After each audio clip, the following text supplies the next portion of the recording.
Yeah, that's right. I wrote that shit. I mean, that's I stole the quote, but was it playing? Holy moly! Yeah. Hello, everybody. Yeah. Oh, there we go. Welcome to the live stream of consciousness. I am your host, Jesse Blaze Snyder, and with me, as always, is my co-host, Michael Zinn. Hello, hello, hello. How you doing, sir? How's things going over there in New York? Things are going good, except for when I just ran that intro and I had like 4 windows open that were playing it at the same time. It was a little confusing, but things are great, man. It was a hot one today. Oh yeah, I didn't notice. It's been a little like overcasty out here in California. But what's going on in your life? Anything fun and exciting? Yeah, things are fun. You guys all know about the new job I'm working over with at Titan Media, and that was kind of a couple of days a week over there, a couple of days at my old job. I'm starting to work more over with Titan Media, and we're doing some really cool stuff I'm excited about. Where we're doing a show with Jackie Martling. We're doing a show with this guy named Bella, or this drag queen named Bella. And it's so great to be creating content and with a bigger, what's the word I'm looking for? A bigger goal of having a distribution network, and just doing all sorts of cool stuff. I mean, we do this spirituality show, that's part of what I do. And then there's music shows, and I'm just so grateful, for what's going on. And I've been having fun with work, and I don't call it work. It's just life. Yeah, it's certainly great to have a lot going on. I mean, it's like I can't keep myself busy enough when I'm away from my baby, so I'm still like, but let's see, updates on I did a show this weekend, which wasn't the best result or whatever, but sometimes you just got to start somewhere. Was it a Food Network? No, it was an acoustic performance. The live show that you did. Yeah, with my friends. I did a live show. I saw some live stuff. It wasn't so bad. It was okay. I mean, I'm very hypercritical, so I'm, but it was a beginning. Right. It was a start of something. And this weekend, I'm learning a few metal songs so I can go play like 5 tunes this weekend with my buddy. But then meanwhile, I've had a bug up my ass for writing some things, and I wrote something for a friend of mine, and I finally got it over to him, and he loved it, and that got submitted to Marvel, which is really cool. And then he also hooked me up with a company that is looking for writers right now who are doing a pretty cool, almost like some conspiracy-based, a little slightly spiritual board game company or whatever, but they're looking to make some comics and tell some stories. So I've been like reading through. Yeah, very up my alley. So so really cool, a lot of things going on over here, which are just a lot of fun to be up to my elbows in at the minute. And it's a good life. Things are going good, man. Well, let's say hello to our viewers. We got our regulars out there, Taylor and Ninja Kitty and Angela. Hello, everybody. Let me see. Yes, actually, for those of you who've been tuning in, update on Miss Suzette Snyder.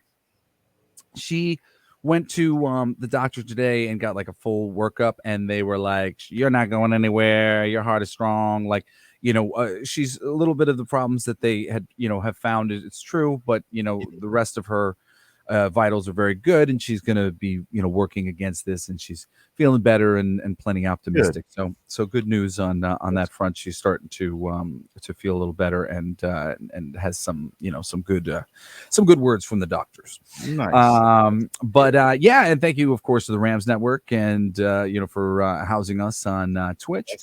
And man, I like to try to start the show off with some sort of spiritual something. That stuff to get us, going. And I thought I didn't have anything, but of course I always do. Awesome. And there's a conversation going right now, I'll take like 5 minutes just to like express this real quick. But it's going on in the world of comic books, and it's just a very good sort of microcosm, a little world that you can peer into to see how a thing is being handled and learn a lot about how things are being handled in our society with the pull of the left and the right. There's a lot of very vocal writers who, though well-meaning, who care about racial rights and representation. Largely representation is really the largest part of the conversation. Some of the fans have balked and rejected some of the shoehorning in of these things. And when they've gone to sort of like say, we complain, they have focused on the dumbest voices in the room, who are usually using slander and being ridiculous because it's the internet and it's anonymous. And they have basically blacklisted like a whole segment of the community as these racist people that they don't want as a part of their community. And meanwhile, this pretty large group of the community has gone off to create this own thing. If you look up hashtag Comicsgate, you'd find all their things. And granted, all these, super left-leaning people would tell you that they're all racist and stuff. I've looked into it enough to see that they're just kind of jerk-offs at the worst, and at the best, they're just sort of like stuck in a semantic argument with people who have already decided where their motivation is coming from. Right. And so much of the motivation, I think, is really coming from a desire for the archetype, the myth, the presentation of superhero characters as more myth-like, less fallible, making such crazy mistakes and things, and being presented a little bit more as they wanted to be, and also representation being done in a way that feels less forced upon them. In the comics, people didn't really have a big trouble in the comics when Falcon was turned into the Captain America, because he'd been the sidekick for a very long time. He'd been there, his character had been established, and people were like, yeah, he earned it. However, when they bring in somebody and they just go, hey, here's this new guy, and they're even better than the guy you like, people immediately kind of go, right, I don't know so about this. Is kind of similar to that Star Wars issue that would happen a while ago. So there's this big divide here, and and most of the creators to want to save face and look like they're not associated with the racists, where if you're really looking at the nuances of the conversation, that does not appear to be what's going on really at all. But it is the outward appearance, and there's very similar things going on in society right now with politics. A lot of people being shortchanged where they have real concerns, but instead it's you're just a crazy conspiracy person, or you're just a crazy this. And for me, extremists, very extremist. And for me, I keep, as writing comics and knowing that eventually I'm going to have to get into this conversation a little bit. I'm like, what am I going to say? And I said, well, I guess I'll say that, I don't have a side in this fight. I've looked at the conversation, and I think both sides are really misunderstanding each other. And I try to just distill the things down from both sides that they're both looking for, and try to service both sides. And I do this because, as I don't know if it's a real Native American saying, but I once heard it said that the left wing and the right wing belong to the same bird. Right. And I believe that I am a part of that bird, and I don't want to burn off my right wing because for the sake of the left wing. Said so. Right, of course. And that's what we always talk about. And I felt like that was a reasonable thing to say to anybody about why you don't want to take a more polarizing position. Right. They say the meek shall inherit the earth in the Bible, and I really believe that people behaving more politely and in a fashion that is considerate of the fact that there are other people living very different realities all around them, and they should try their best to just line up with them in the ways that they can. That's going to be what makes the world go round, and really gets us moving in the right direction. So I was proud when I sort of figured out how to articulate that thing. How can you stay in this position? And at the end of the day, I really believe that you want to be able to influence everybody, not just the people who are what do you call it, on your side already.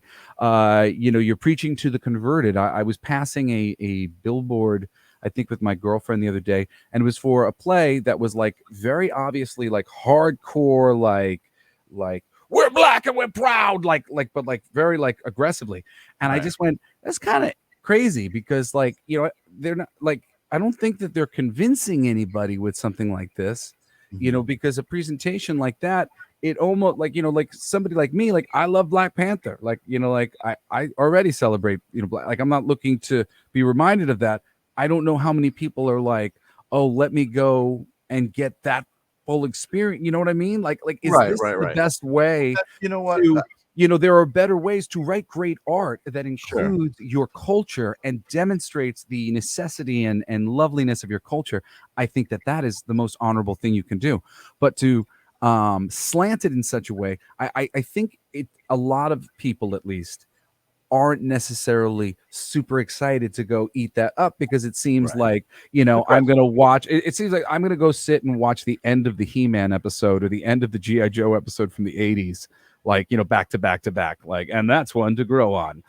And this Right, is what, right, you know, like, you know, nobody's like, oh, let me be told what to do. Everybody right. wants to go and experience something that allows them to feel things that make them understand better what they should do in the future. You know, so I mean, you know, I really do think that there's a bit of that that happens in politics and of course in entertainment Sure. where we don't mean to, but we end up sort of making the writing reason for doing it a little too pointed, and then Right. people go, look at this is all about this, and you know, Well, right. and then they're not interested in the thing anymore. And there's a balanced way to do these things, you know. I really do believe in you know, trying to take a centrist point in the arts and when you're, you know, having conversations with people on the internet or whatever, Mhm. so that you can and can attempt to really actually have an open dialogue and actually know what's going on the other side of things when you're Right. missing things. And you know, that's the world I want to live in, where Right. I have the right information and also a world where I'm not constantly battling my friends and my Right. family. You know, I said It's something similar to my it's so dad nuts today. these days, yeah.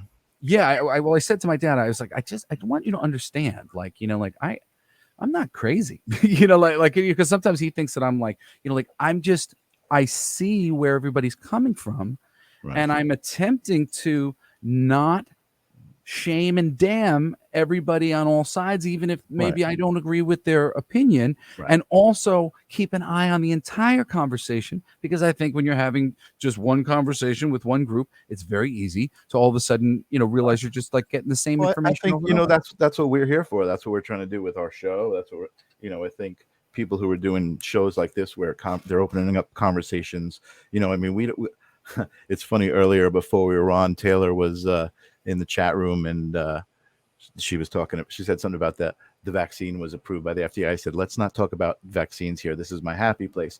But Yeah. those are conversations that do need to be had, but as conversations, you know, Yeah, it's conversations. not as fights or judgments or anything like that. Yeah. And that's, Yeah. you know, again, that's what the live stream of consciousness is about. That's what the spirituality stuff that we talk about is. You know, I was wondering how you're going to tie that all up. But yeah, I'm glad I you was did. gonna say sometimes, you know, it's worth it to just put it out there, and that's what I was doing with my father. I was just like want you to understand, like, I don't have a dog in the convincing you of anything race.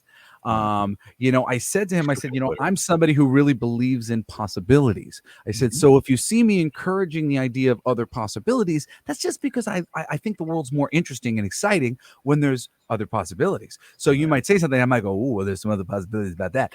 You know, but that's just because that's the stuff that gets me off. I like the possibilities. And you know, Totally. my dad was like, you know, I really believe in like a nice straight line and things that I can understand. And I Right. said, yeah, but would you also believe that if we had a forest, a thick forest that was lined up on the size of a football field, that you could tell me that it's just straight up the middle and whatever, and I could also find another way to go through the forest and get to the other end as well? Right. And he was like, yeah, absolutely. And I was like, and that's really ultimately what I believe. And Sometimes these you paths just got to agree with don't the even, fact that that's a yeah, possibility. Right. yeah, Right. you know, exactly. Like, and sometimes the paths don't cross over, you know, Right. like, Totally. you know, What's up, sometimes they're Gabriel? different I see paths. Gabriel out there. What's up, Gabriel?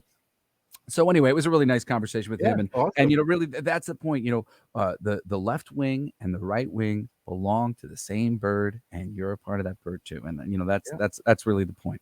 That's Anyway, lessons, kids.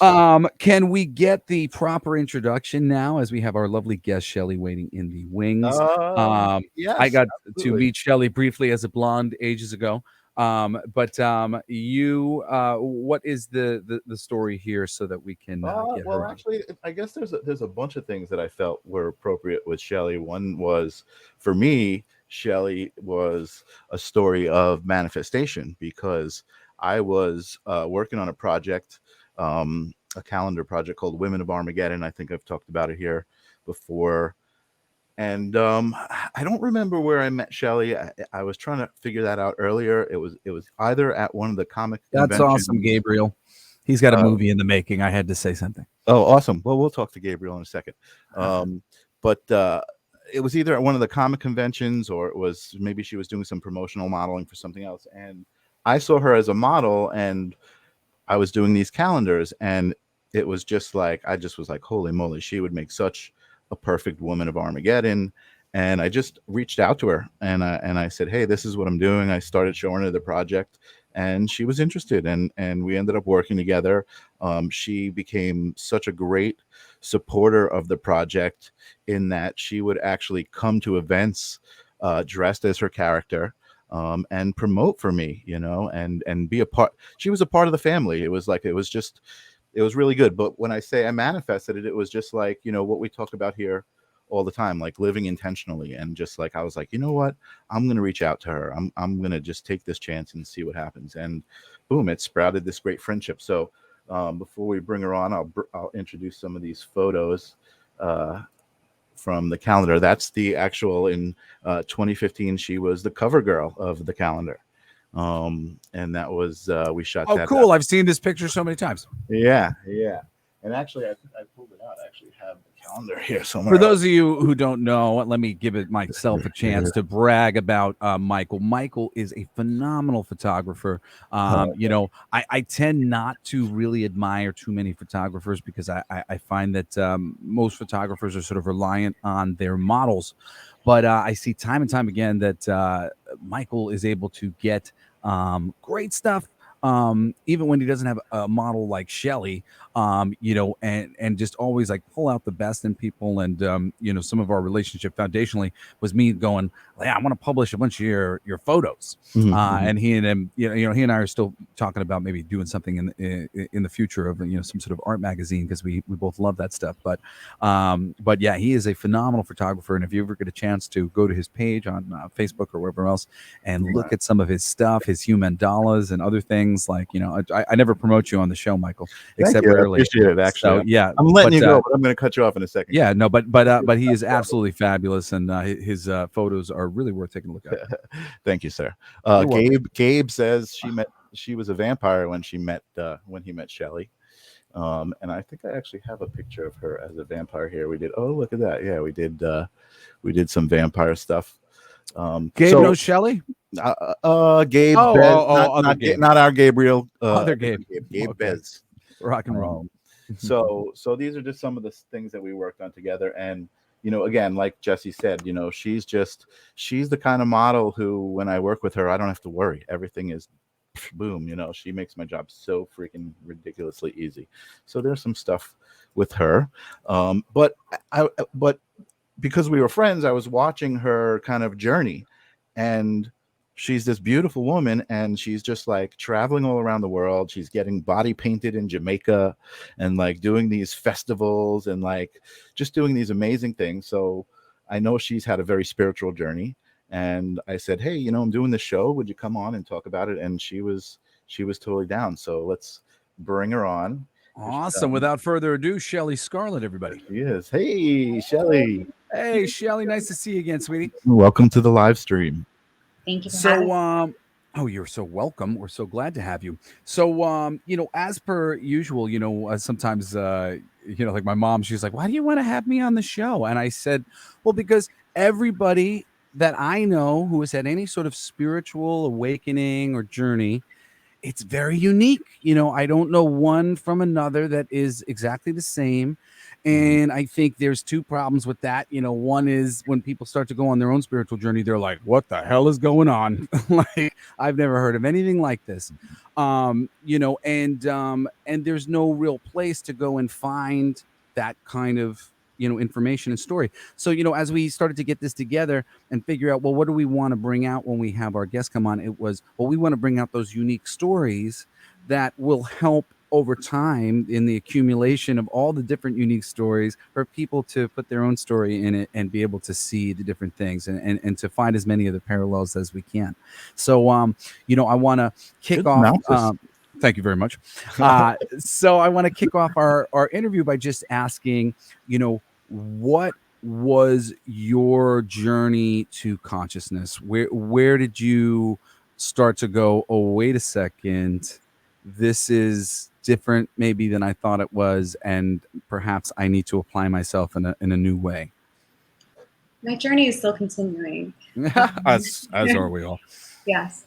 But it's been quite a journey. My life is an adventure, and it's had a lot of ups and downs. And you have to know when the time is right, when you're ready to really put forward yourself and what can I do next to really connect with myself. And that was a question that was really hard for me to figure out. And it still is, learning self-love and how do you go about, what's the next step and how do you find others like you, and do you sound crazy? I'm a girl from the Bronx, so it's not really easy to find other people that are like myself. But because of that, I venture out and I travel. I've met so many beautiful people, and through modeling, actually, I've been able to travel as well. And I've experimented with lots of different things. I've gone to Peru to try ayahuasca. I've tried psychedelics, and I see, I've struggled with depression my whole life, and I'm very open with talking about it. And I think that's part of your inner work, is admitting it and then going forward with that. So once are comfortable with admitting it to others.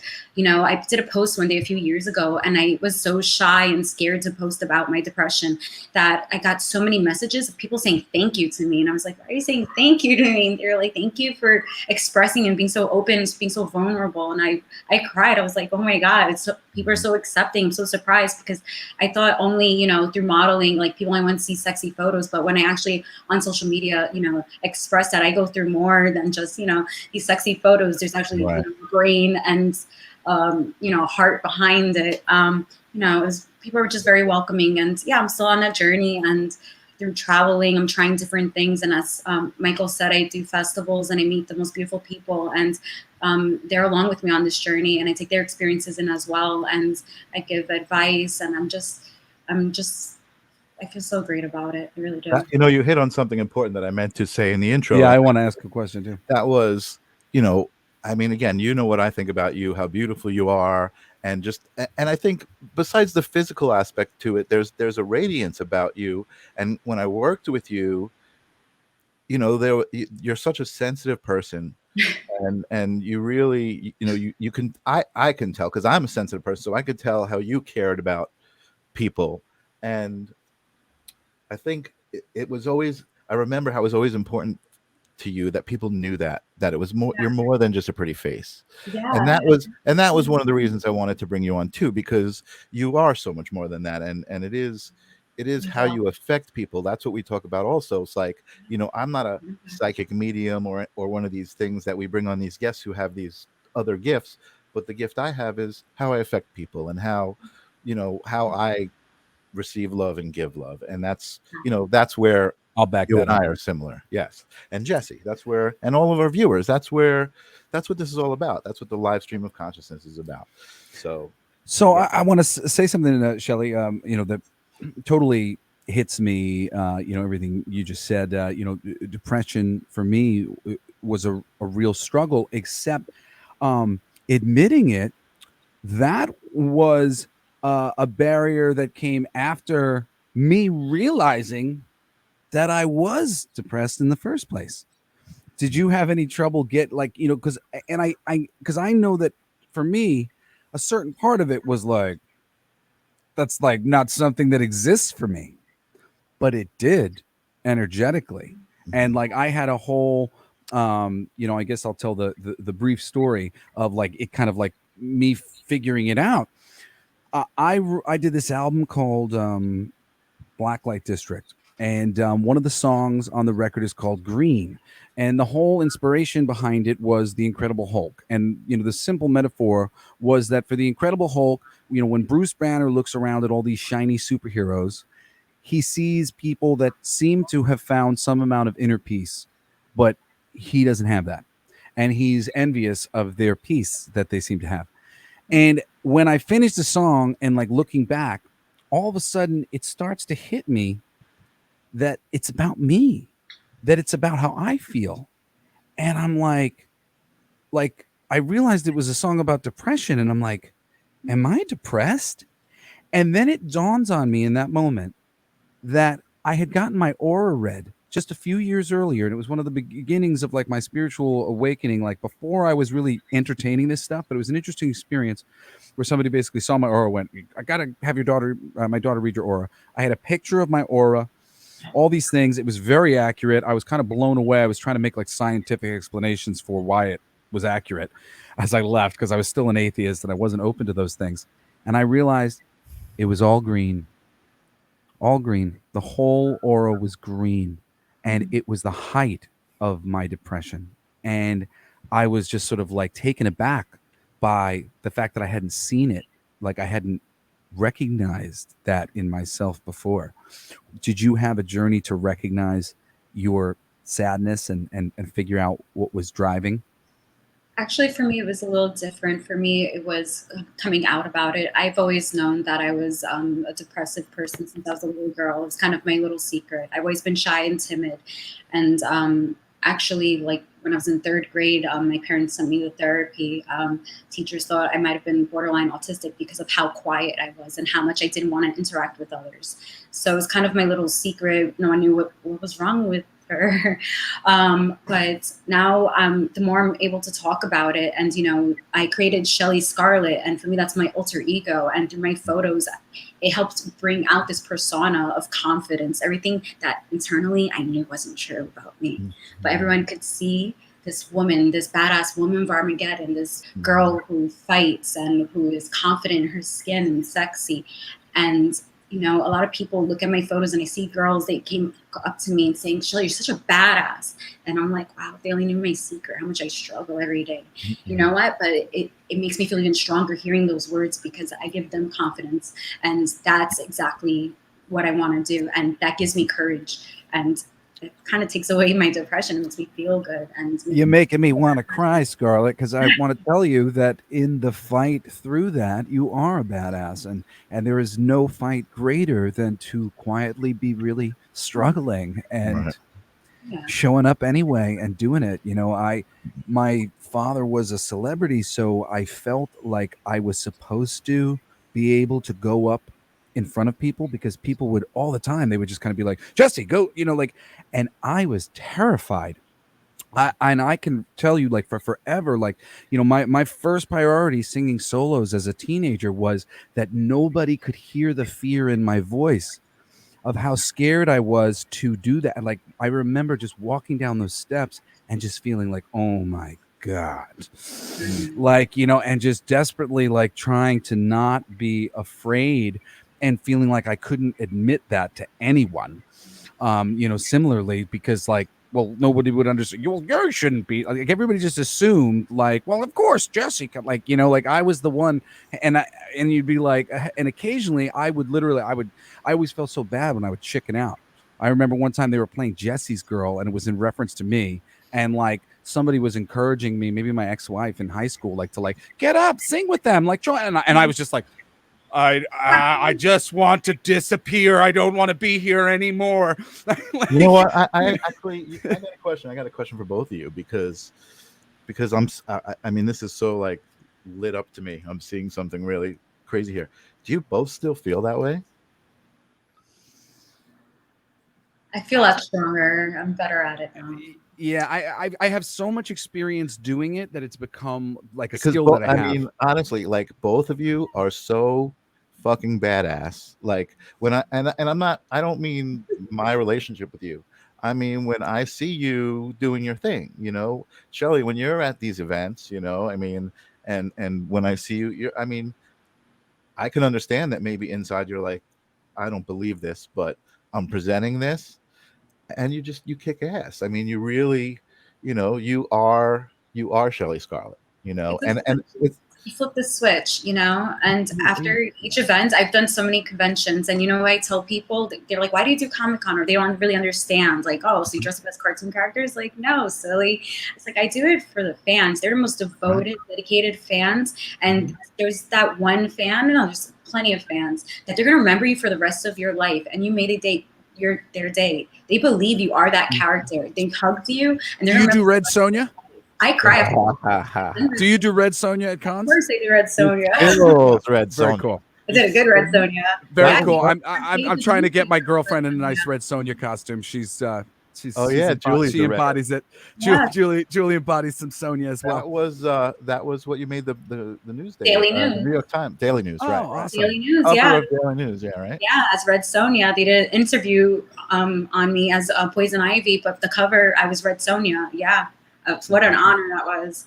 Totally. We are all gods and goddesses here. Taylor says that. That's awesome. Yeah. You know, it's funny too. You know, I was, and I just want to say this because, you know, a lot of people, when they think of the cosplay community, you know, they have all sorts of preconceptions. And I'm a big comic book fan. And, you know, as conventions, you know, expand and whatnot, that became a larger and larger and larger contingent of the thing. And at a certain point, I was brought into like judge costume contests and stuff like that. So when that happened, I really like kind of in my own mind, I was like, well, I really got to reconcile some of my feelings like about this because like, you know, it's whatever. And I did, and I opened my mind and, you know, went in with an open mind, but I was blown away at the bar, hanging out with the cosplayers. And I get one of these cosplayers turns to me kind of timidly and he goes, would you wear my Gambit costume? And I'm like, what? Like, because like in my mind, on some level, this was all ego driven. And I saw right then through this guy, you know, I wish I remember his name, that no, he really just loved authenticating the thing. You know, like here's that thing that I saw. Passionate community. It's really and not only that, but super, super duper creative. It's like, yeah, you know, and he saw me and he was like, you're the perfect model. I need you for a Gambit costume. It'll fit you too. You know, like I don't have to bring it in or nothing. You know, like he literally just saw me as the perfect model for the thing that he's obsessed with. And that like opened me up and made me realize just, you know, it's just another aspect of fandom and the deep love that's in all these things. And I'm sure that's what you're feeling when you go down to these shows, because like the people who do appreciate that stuff, and I appreciate it too, man. I stop people who are really representing the character whenever I see somebody that's great and they're not being bothered, or, you know, because I don't like to bother people, but you know, like I've got some good pictures in my envelope, you know, usually the gigantic monstrosity things that people build going, oh my goodness. But it's amazing to see these things, and there really is great love there. The mashups are great. Yeah. The energy you get, the energy and the excitement. When I go there, oh my God, I get on such a high off the energy. I feed off the energy convention life, especially. Totally. Oh my God. I want to go back to your question. So, and maybe Shelly, you have something to add to this, because I was thinking basically the exact same thing that you said, that, you know, there's a switch now, you know, and I think it just comes from experience. You know, experience is the best thing. Anything that you want to do out there, it's always good advice. It's just like, get as much experience doing it as you can, even if you have to do it for free. If you really want to do the thing, go get experience. That is the best teacher. Through experience, I have largely been able to kind of throw away, you know, my caution or whatever. But when things are going a little wibbly wobbly and my switch is like, you know, getting thrown, like say sound on the stage really is a little weird, or my accompaniment is really kind of doing something a little different than they were doing. You know, I have sensitive ears. So sometimes like when I get spooked, I realize I do have that feeling of fear. Ultimately, it's like a real, like, you know, I'm very hard on myself, so it becomes like a you know, crumple this whole thing up and throw it in the garbage, you know, as far as I'm concerned, you know, on some level. But ultimately it comes from this like fear of being found to not be able to like do a good job doing this kind of stuff, you know. And like I just like to do a good job and you know, be the right answer and not the wrong answer. And but I like the other day at my gig, there were some moments where like when you asked me, I went, you know, I did kind of connect to that panic of, I don't want to be here. This is embarrassing. Let's go. You know, especially because my father is a famous celebrity, you know, so like, even if you're not seeing him or anything, like anybody who has any idea of that, they build it up in their own mind. It's like, woo, a big deal. So like you show up and it's like you must do a good job. It's like Right. as far as I was concerned, like I was scared, terrified to play Sure. live for I'm years with my imagining it's band. the same. It's the same for Shelly when she's got to be perfect looking at every event, and it's a lot of preparation. A lot of mental preparation, right? Yeah. So yeah. So So now, yeah, go ahead. okay. Do you know where I wanted to ask her a little bit about her ayahuasca I experience. was going to say, yeah, I was going to ask where the spirituality and psychedelic So connection came I in. know a little bit about this here. So I'm going to preface, this a little bit. I know that you said ultimately, your experience with ayahuasca wasn't like this crazy psychedelic experience like a lot of people have. I had a similar experience when I went to Peru for a week and I didn't have any sort of psychedelic experience. However, I still learned a lot. And for somebody who's first doing this, when you're first doing it, there's all sorts of nerves and thoughts and whatever else. And to go into it imagining that something is going to happen and then have nothing happen, and but also see the experiences of all the others, because I know you would say that you're a plant medicine advocate now, and I would just love to hear what let's is do that that. experience, because even with the without the psychedelic experience, the actual emotional experience of The whole, ritual. it's something. So I would love to hear it, and take your time.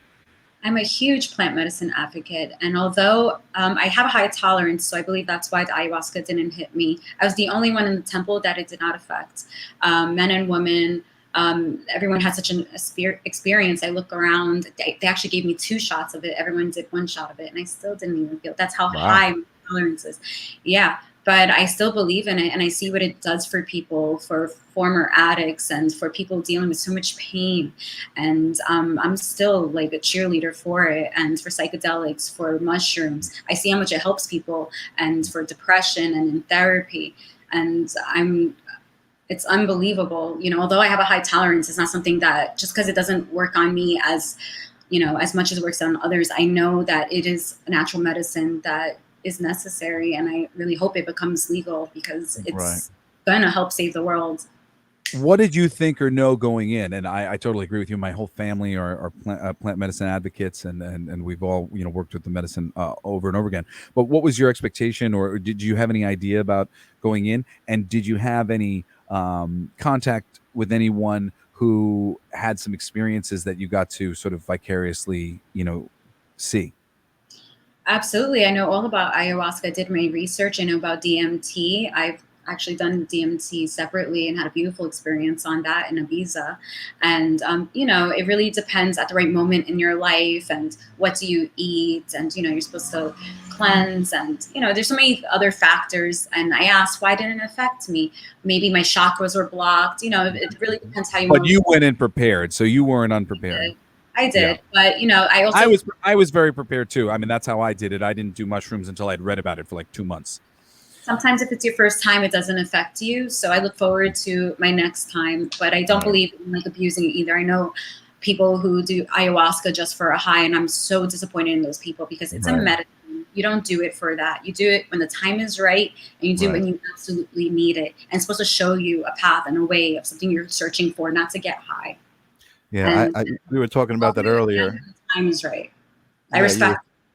You were saying that earlier, that you it didn't do anything, but you're not running back until you feel right. And I haven't done it, but I have read a lot, and we've spoken to a lot of people whose stories are amazing. Yeah. And I feel like I'll be called when the time is right. If I'm needing it, don't do it. Still be an advocate for it, and just believe in it for others. Absolutely. Oh, absolutely. Do it, but just believe it, and that's now enough. Oh, sorry. I was just going to ask, well, when you had your experience in Ibiza on the DMT, what was that like? I found a lot of these experiences to be very, for somebody who's, I have a very high tolerance as well, for these things. And I tend to see the same thing with people who have a high tolerance, which is they can get to the place many number of ways. And for me, my DMT experiences have not been like limited DMT. They've been very much ayahuasca experiences for me, where I very much connected, even though it was maybe shorter lived. So I wonder if you had, I'm sure, an incredible experience, and I'd love to hear about it. So with DMT, it only lasts for me for under 10 minutes. And within those 10 minutes, I call it like an intelligent drug, but I know you're not supposed to call it a drug. But An intelligence upgrade. yeah, like I had ideas for apps. I had ideas of so many like beautiful things for the future. And I actually was thinking of artists. I was thinking of Da Vinci and all these like things just made sense. I was looking at the ocean. I saw patterns and things, aliens and everything. So it all made sense. I felt like I could feel Mother Nature inside me, and I understood and coming to me and saying, I understand and I'm with you. You're not alone. And we're going to go through this together. And now like she was whispering to me, like, I'm here with you. You know that, right? And like, yeah, it's just beautiful. It's a really touching experience that you're not alone and there's so much more out there. And through this, you have the understanding it hushes, it silences all the noise. And you're finally able to see people. I was at the Ushuaia hotels looking over at people that were at a day party. They were standing still, finally, although it looks, they're dancing, but they were staying still to me because they were so minute. They were so unimportant. But everything else, the trees, the ocean came alive.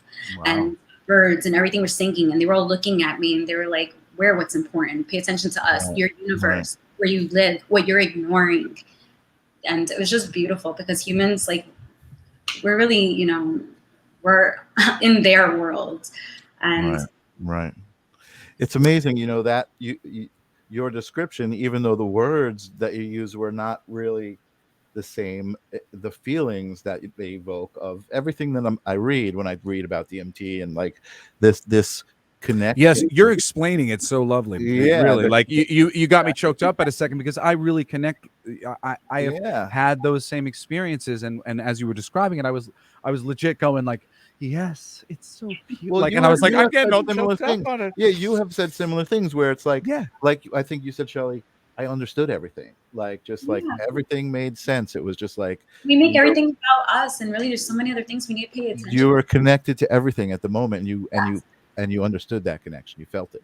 Yeah, that's what I read and what I hear, and that's again, it's like I would love to experience that, but I'm not like looking for that like a high. I'm not like, oh, I got to go get some DMT and do that. I haven't done it 6 years ago, and I don't need to. I'll do it when the time is right, but like I don't really get. It's so awesome. It's awesome. Well, it's really about connecting with your soul. So I started doing mushrooms, many years ago.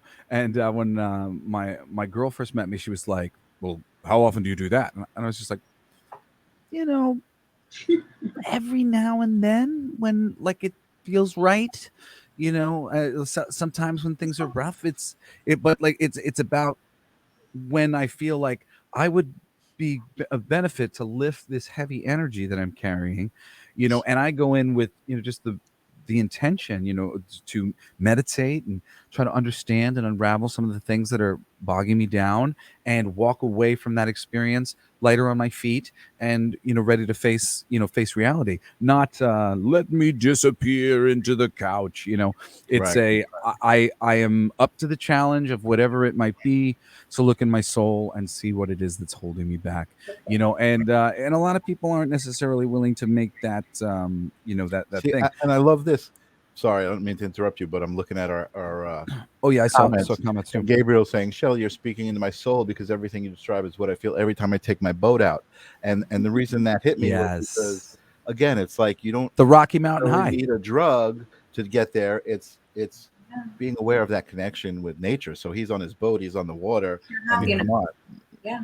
And meditation and also he's done Gabriel's done peyote before, which I haven't done, but I would love to do peyote. It's interesting. I want to say something too, for members of the audience like Taylor, who are a little bit more science-based and whatnot. It's a very simple thing that's going on, and Taylor, in particular, if you haven't taken my advice and gotten your hands on the book The Field, which just really scientifically explains how energy is connecting all the things in the universe.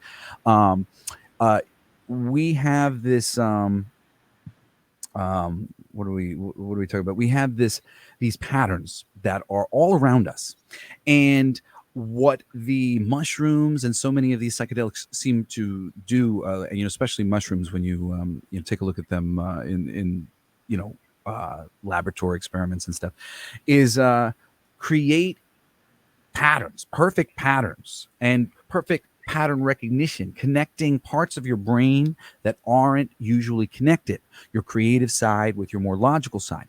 So when you go off and, you know, she's looking at the ocean and she's seeing all of these patterns, this is just science. This is just the math of reality. And what you're recognizing is how all of these patterns are repeated over and over again, and how actually this very complicated world that we live in is a little bit less complicated than you might imagine, because everything is just based on another thing and another thing and another thing. And there's actually a lot of different patterning. So sometimes, you know, when I've had different experiences, I've seen different patterns that I'd never noticed before. Like one of my favorite mushroom experiences I ever had after I came out of my meditation, I was looking on the floor because I could see the light.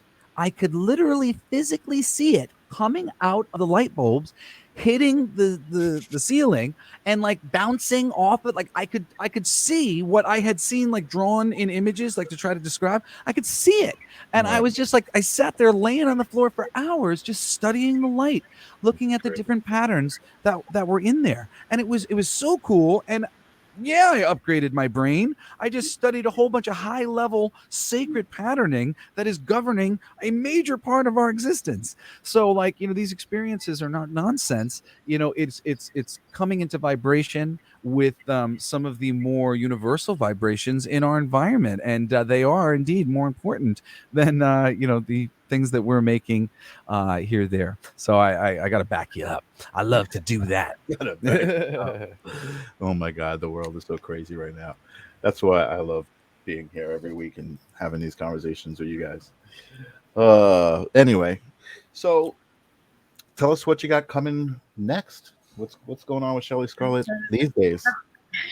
And actually, wait a second. Can I focus that question just a little bit more? Sure. You know, I'm guessing you have some sort of thought in your head about how can I do something to help humanity, and what is that you're conjuring up, even if it's a long-term plan, you know, because I know like it's always like, well, what can I do to make this right? What can I do to make people aware? So like, you know, where are you coming from? I know you told us a little bit before we went on.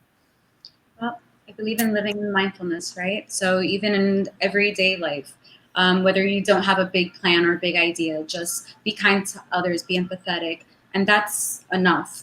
And I want to create, within the next 2 years, I plan to own my own business. As far as psychedelics, you know, shrooms I've only done less than 10 times. However, that doesn't mean that I don't know enough about it to know that it's not meant to help us.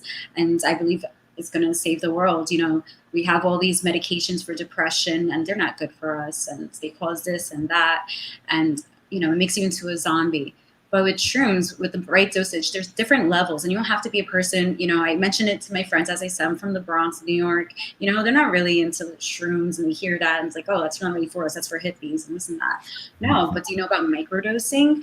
Yeah. Do you educate yourself? And me, I have depression, but doesn't mean I do mushrooms all the time. But I still know the effectiveness of when I have tried it, I see a totally different world and I see what it could do. And mushrooms could open up the possibility for parents who haven't talked to their children, who are scared to talk to their children, and vice versa. Using therapy, I really believe it's going to help. So, you know, I've grown it before just for fun because I love science. I actually didn't even consume them. I just gave them to friends for fun. But I want to develop my craft a little bit more. So I'm going to Guatemala in December, and I might take on an apprenticeship and start my own psychedelic company. And I want it to be used in therapy. Wow. I don't believe So in it. cool. I don't want people abusing it, but I really believe that it could really benefit a lot of people. So I really That's believe awesome. that. So you're relocating to Guatemala, or is it just a No. temporary? I'm just going to learn more and then come back here and Cool. That's spread it. awesome. Very cool. So much respect for you on your journey there, and good luck to you. And I know you're going to come back with so much rich information and be able to help so many. What is the best way that we can get our audience to back you up in your life and your career? Well, stay tuned. I have a lot of things coming up, not only within the psychedelic industry, but other things as well. But everything is, you know, very on hush right now, and I'm really excited about it. It's going to be a really exciting year for me. So stay tuned. All my social media is Shelly Scarlet. I'm on Twitter, Instagram, Facebook, anything. It's all Shelly Scarlet. So stay tuned. Well, Is your website up? Yeah, it's still ShellyScarlet.com. Scarlet's with 1 T. And that's how you can contact me. There we go. Now Taylor says she's a big practitioner of what I call radical kindness. Reach out, help those around you in any way you can. Yes, I love that. I was telling my children the other day about Live it, be about it. Yeah, about paying it forward, which is Yes. also another way to think about that. What goes around comes around. My mom used to say, and a lot of times she would say it with not so good things. But what goes around comes around with good things too. And to make an intentional effort to not necessarily pay back, but to pay forward and to spread that love around and know that, like that is a fabulous thing. I like to do both, pay back and forward. I saw a couple of people kind of making some social media posts this week and kind of expressing the sentiment of I really try to be a good person, but nobody's noticing, or like I don't get anything back. And my response to that was, you notice. You're not doing it to get anything back, and if you are, that's probably why you're not getting anything back. I mean, we're big about manifestation. What was that? Do it without expectations. Right, exactly. Release yourself from expectations, and then that's your reward right there when you see the person moving on. Exactly. And the one thing I always say to people too about when I see people, the biggest thing. So you hit on something early on when we first started talking, and I meant to say jump in because we talk about it here all the time, and that is self-love. And that right there for me is the key to everything else. Like if you don't have that, you don't have the foundation to build on.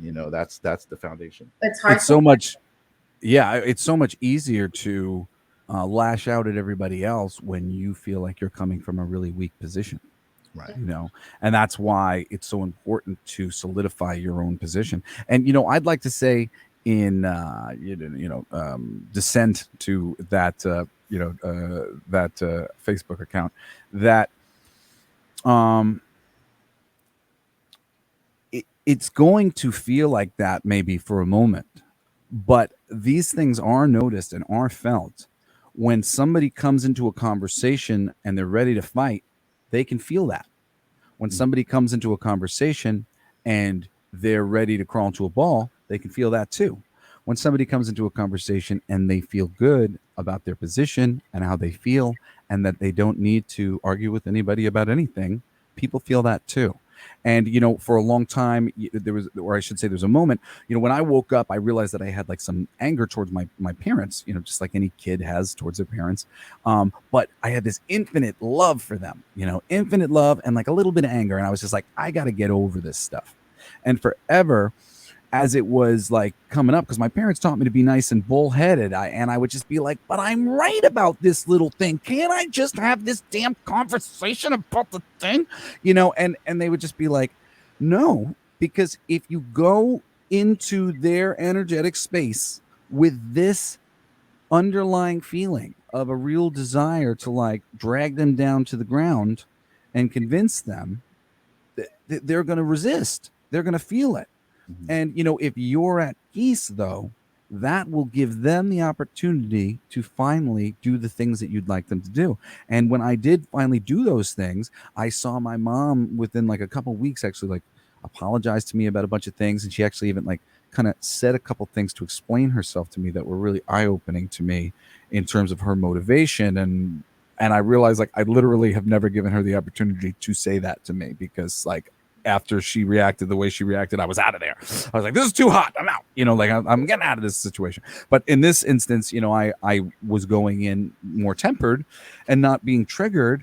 And then all of a sudden she wasn't triggered. When you allow yourself to take that peaceful place, if you're twitching, waiting for somebody to see, then they're going to feel that twitch and it's going to seem just like some other energy thing. But when you're really at peace about, where you're coming from and what your desires are towards the world, then nobody should be able to rock you. If somebody says, Jesse, you're a racist, that's absurd, man. Like, sure. Like, okay. Shelly, that we have a therapy portion of the show where Jesse talks about his mom and how it's affected him. And but it's always spiritual. I and put it's always a myself good- out into the world as a reality Absolutely. show star, and There you there's go. people who have an understanding of my family, and it's a helpful thing. I know. love it. To I love every time you say that, you make me feel embarrassed, Michael, and Oh, I'm I'm sorry. making you Okay. feel See, embarrassed right I now didn't know that. by making me. Every time No, you say that, you I'm make me not feel embarrassed because No, I am I'm not a embarrassed. fucking teacher, and I if will I never did talk not about think therapy again. that it was I won't. not I'll find a another word that's funny. useful way to speak about the thing, I wouldn't. And I don't actually have to speak about what but I think that it is very useful It to when somebody's absolutely, of saying course, being nice isn't working, and I can tell of you, you know course. what, changing your energy does work, and it will work over time. This is So all to share. you make me feel embarrassed. I'm I'd sorry. like you to not I do that apologize for that. anymore, please. All right. I'm gonna cry. You won't have to worry. You just set a boundary. Yes, I got it. did. So I did. I appropriately set a boundary at the Totally. close enough to the appropriate time. And I pride myself on being able to communicate. So there we Thank go. you. I appreciate that, received Michael. it all. And this is why we're friends and why we do a show together. I love you, man. It's all I good. appreciate you. and I forgive you. We got to kind of start wrapping it up. Yes. Shelly, you are awesome. It's so good to see your face. And tell me when I could get you to Long Island so we can do some shooting. I know you're more than just something to shoot, but I love what we create. No, we overdue. I would love to revisit Women of Armageddon. It's been a while. I think the world needs, some fresh, hot models to save the world with some badass weapons. I don't know. Leather. I don't know. I also want to get you in front of my projector. I want to get you in front of. Yeah, let's do it. So for sure. So we'll talk about that. Cool to do human dollar stuff. Some human dollar stuff. So Michael too as well. He loves the female form. He loves the female form, the male form. He loves form of the human body. It's sacred. It's sacred form. He's asked me to do some shoots with him. He likes tattooed, models and people who look beautiful and try to bring out the beauty of the human form. So and these human dollars that he has are super, super, super cool. Go check them out. You can't even tell sometimes that it's a human being, but then once you get really deep into the picture, you just see more endorsements from Jesse. It is. It just brings out all of that symmetry. It does what the psychedelic experience. This is why I'm saying it. It does what that psychedelic experience does, where it helps you to see the patterning within reality and within nature. It helps you to see the patterning within the human body. It's really cool. Anyway, I like it. I'm a fan. Thank you, my friend. Even though you embarrass me every now and then. We'll get. And Janet says that she loves Jesse therapy sessions. They help her. There you go. See? Mm-hmm. I never said anything bad about it. About your mom. I just mislabeled it because I didn't know you were sensitive to the word. It's all good, brother. It's okay. Yes, let's find another definition for that. So we've got to kind of actually figure out. Shelly, we are owed a couple of Snyder visits.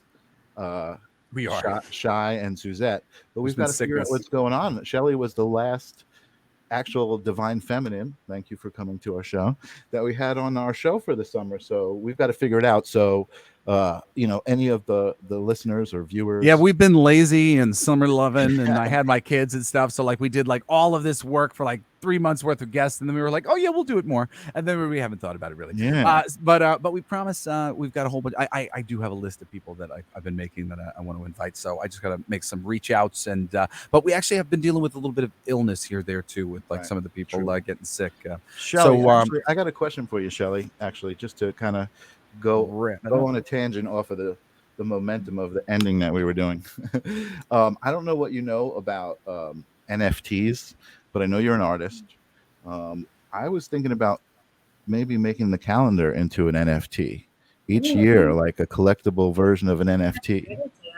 I think that's a good idea. And I do have a bunch of these calendars, which now are collector's editions, which I'm imagining if you contacted me, I can probably work something out with you to get one. Not you, Shelly, but oh man. You can have as many as you want. If you want some, I'll send them to you. It was a very good calendar. I love that calendar. Yeah, it was a great calendar.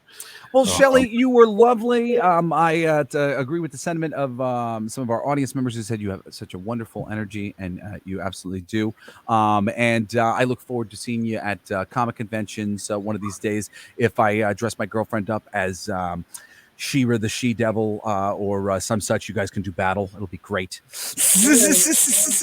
No, what is it? No, it's Red Sonja. Is She-Ra redheaded too, or is Kazar and She-Ra? She-Ra's got blonde hair. Red Sonja's got the red hair. See, I gotta brush up on all my redheaded compatriots. Cool. So Shelly, stick around for a moment after the outro, just so we can just catch up and make some future plans. And everybody, thank you so much for showing up tonight and giving us all the support that you always do. We love having you guys here. And Jesse, any parting words? My parting words are: the left wing and the right wing belong to the same bird. And you're on it, man.